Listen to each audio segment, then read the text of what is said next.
Fanny Griesmer, comment allez-vous? Très bien. Vous êtes heureuse parce que comme tout le monde, on a vu dans les rues les bars ouverts, les terrasses qui s'installaient, l'odeur du café. Peu de monde ce matin quand même en terrasse. Peu de monde en terrasse, mais la voir vivante avec des tables donne quand même envie de s'y installer. Mais oui, elle nous avait manqué ces terrasses. Évidemment, l'afterwork, c'est pas le matin à 8h30 quand on va au travail, c'est plutôt le soir après 18h ou 19h. Vous avez décidé de nous parler de ce phénomène sociologique qu'on appelle l'afterwork, l'après-travail. Totalement. Alors c'est vrai que vous allez peut-être profiter de la réouverture des terrasses, entre amis, entre collègues, et vous avez déjà programmé votre message automatique d'absence de bureau à 17h pour pouvoir savourer ce moment tant attendu. Alors, si vous partagez ce moment entre collègues, pourquoi pas, effectivement, ce serait un after work. Après tout, pourquoi pas, effectivement. C'est vrai que l'idée de s'offrir une parenthèse extra-professionnelle, parce que l'after work en est une, séduit certains. En revanche, d'autres la redoutent. On ne va pas se le cacher, l'after work, c'est un bon moyen de mêler l'utile à l'agréable. Oui, mais à condition de respecter certaines règles. Il y a des règles. Oui, il y a des règles à respecter. C'est quand même très populaire, on le sait, quand on va en Grande-Bretagne. Exactement. Les pubs sont pleins à craquer après le travail. Et oui, l'afterwork, c'est ce moment où les collaborateurs migrent naturellement et en groupe vers le pub. Une fois la journée de travail terminée, c'est mieux. Que l'on ait d'ailleurs quelque chose à fêter ou pas. Et s'il s'agit effectivement d'un grand classique dans la culture britannique, au Japon aussi, c'est tout aussi répandu à la sortie du bureau.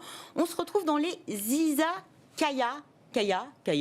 Vous l'avez bien dit, Izakaya. Ce sont des tavernes nippones où les salariés, effectivement, aiment se retrouver le soir pour prendre un verre. Et boivent beaucoup. Un petit quelque chose, parce que c'est considéré un petit peu comme un bar à tapas d'ailleurs.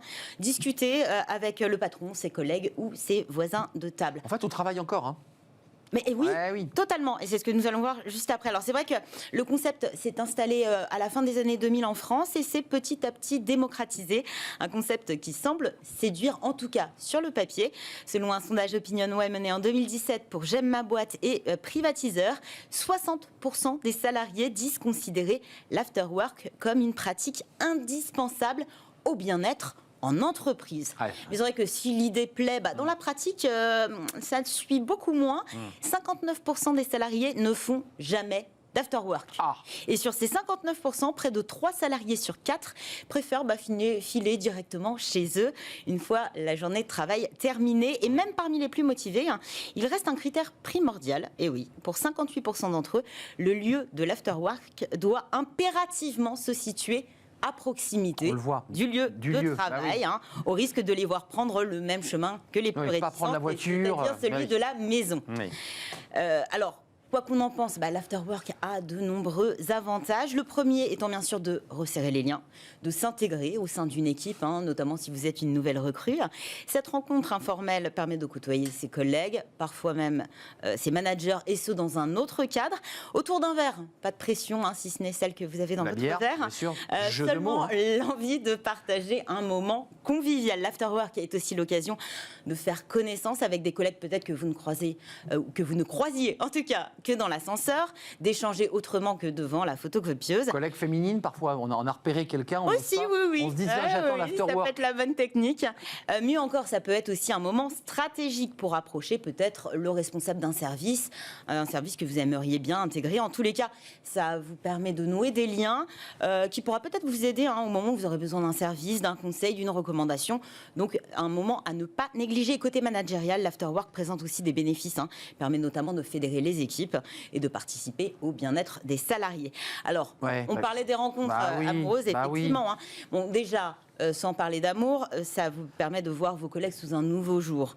Peut-être faire ami avec eux et effectivement trouver peut-être l'amour. D'après une enquête de l'INED, 14% des couples français se seraient rencontrés au travail.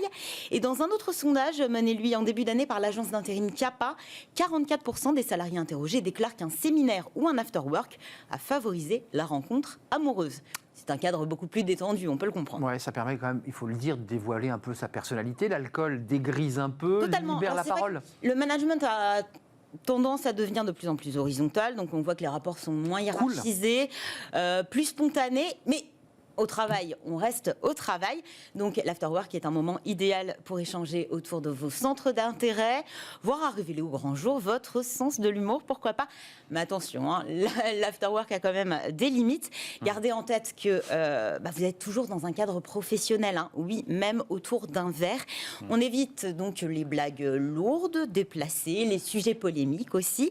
Les petits moments de confession, hein, qui peuvent être croustillants, mais qui par la suite pourraient être assez gênants, hein. On évite aussi de maudire haut et fort son N+1, hein, il est peut-être derrière vous. Faites attention aussi à votre consommation d'alcool, c'est très important. Celle notamment qui pourrait vous faire perdre toute dignité, hein, ou vous faire réapparaître au bureau le lendemain dans un état pitoyable. C'est un secret pour personne, hein. Le jour d'après, à la machine à café, on débrief l'afterwork. Voilà, la modération à tous les niveaux vous permettra d'éviter d'être au cœur des potins de la machine à café. Alors, toujours des réticences, hein, pour certains, on l'a vu que 59% quand même des salariés ne faisaient pas d'afterwork. Ils vont faire after-footing. Pour certains, c'est une épreuve, un exercice d'équilibrisme, parce qu'effectivement, on est dans un cadre informel. Il faut faire attention, on a envie de s'amuser, mais c'est encore le boulot. C'est très compliqué. Quel masque on utilise effectivement, n'oubliez pas que rien ne vous oblige à vous y soustraire, ni de prolonger les hostilités, hein. Petit passage rapide, hein, pourquoi pas, histoire de ne pas finir dans la catégorie des rabat-joueurs, hein, de montrer aussi votre esprit corporate, et on sait à quel point c'est important. Puis après, des mois et des mois de télétravail, hein, ça vous fera peut-être plaisir, vous serez ravis de retrouver vos collègues en physique, et puis ce sera un petit peu différent que ces after-work qu'on a pu voir fleurir ces temps derniers, les after-work en visio. C'est quand même plus sympa de partager un verre avec des collègues en vrai. Merci Fanny. Ce soir, on verra donc des bars avec des verres qui claquent et des collègues très contents de boire ensemble. Totalement. Moi, je vous invite à boire un café juste après l'émission. Oui, c'est moins fun qu'une petite bière ce soir. Mais c'est trop tôt. C'est déjà ça. C'est trop tôt. Puis attention aux photos où vous êtes ivre-mort et qui circulent évidemment sur les réseaux sociaux, qui décribilisent modération pour votre vie entière, votre image. C'est important. L'afterwork, un peu, mais pas trop. Tout de suite, c'est une pause. On se retrouve juste après pour un grand entretien. C'est le Cercle RH avec Sandrine Quétier. Tout le monde la connaît, présentatrice de télévision. Vous l'avez vu, elle a changé de vie. Elle va nous en parler. Et puis elle porte, et on en parlera avec elle, un programme, le programme Phoenix. Comme son nom l'indique, c'est renaître de ses cendres après un échec, après une rupture. Comment faire pour transformer sa vie? On en parle tout de suite, en tout cas après cette pause, avec elle et avec justement une des participantes à ce programme Phoenix. C'est juste après la pause.